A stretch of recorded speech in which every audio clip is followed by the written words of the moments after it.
നമസ്കാരം.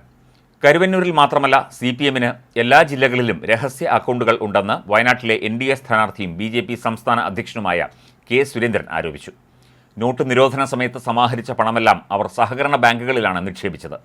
നോട്ട് നിരോധന സമയത്ത് മുഖ്യമന്ത്രി സമരം ചെയ്തത് ഈ കള്ളപ്പണം സംരക്ഷിക്കാൻ വേണ്ടിയായിരുന്നു.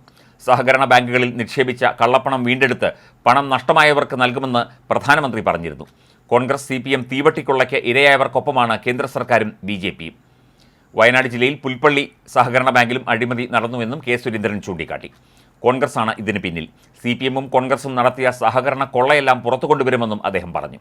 നാമനിർദ്ദേശ പത്രിക സമർപ്പിക്കാനെങ്കിലും രാഹുൽ ഗാന്ധി വയനാട്ടിൽ എത്തുന്നത് സന്തോഷമാണ്.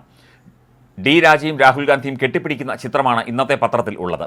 ഡൽഹിയിൽ കെട്ടിപ്പിടുത്തവും വയനാട്ടിൽ മത്സരവും എങ്ങനെയാണ് സാധ്യമാകുന്നത്? വിചിത്രമായ മത്സരമാണ് വയനാട്ടിൽ നടക്കുന്നത്. രാഹുൽ ഗാന്ധിക്ക് എന്തുകൊണ്ടാണ് ഡൽഹിയിൽ ഒരു നയവും കേരളത്തിൽ മറ്റൊരു നയവുമുള്ളത് എന്നും സുരേന്ദ്രൻ ചോദിച്ചു. എന്തുകൊണ്ടാണ് ഒരു പട്ടികവർഗ്ഗക്കാരി രാഷ്ട്രപതിയാകുന്നതിനെ രാഹുൽ ഗാന്ധി എതിർത്തത്? ദ്രൗപദി മുർമുവിനെ ഇപ്പോഴും താങ്കളുടെ പാർട്ടിക്കാർ പരിഹസിക്കുന്നത് എന്തിനാണ്?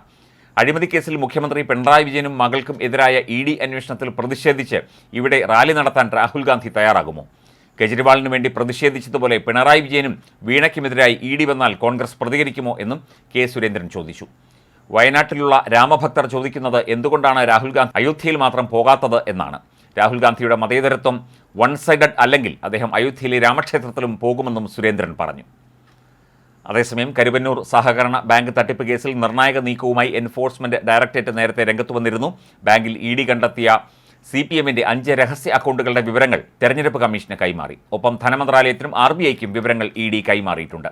സഹകരണ നിയമങ്ങൾ ലംഘിച്ചും ബാങ്ക് ബൈലോ അട്ടിമറിച്ചുമാണ് അക്കൗണ്ടുകൾ തുടങ്ങിയത് എന്നാണ് EDയുടെ ആരോപണം.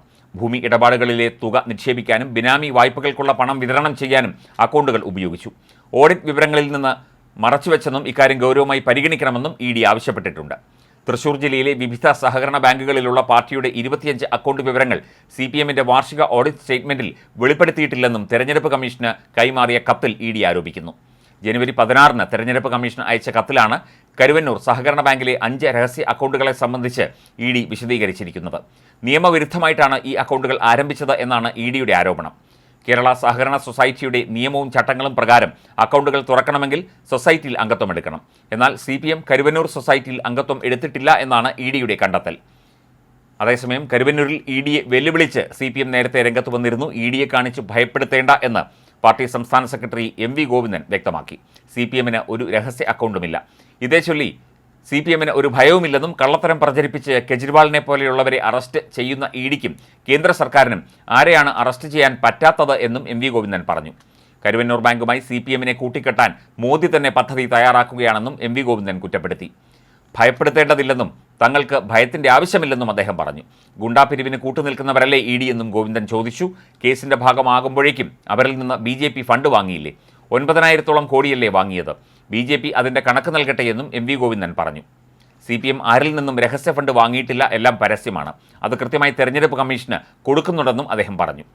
കെജ്രിവാളിനെ അറസ്റ്റ് ചെയ്തതുപോലെ കേരളത്തിലെത്തി സർക്കാരിനെയും LDF-നെയും തകർക്കാൻ EDക്ക് കഴിയില്ല. CPM-ന് രഹസ്യ അക്കൗണ്ടുകൾ ഉണ്ടെന്ന് EDയുടെ കയ്യിൽ വിവരമുണ്ടെങ്കിൽ അവർ അത് കണ്ടുപിടിക്കട്ടെ. അത് EDയുടെ പണിയല്ലേ എന്നും MV ഗോവിന്ദൻ ചോദിച്ചു.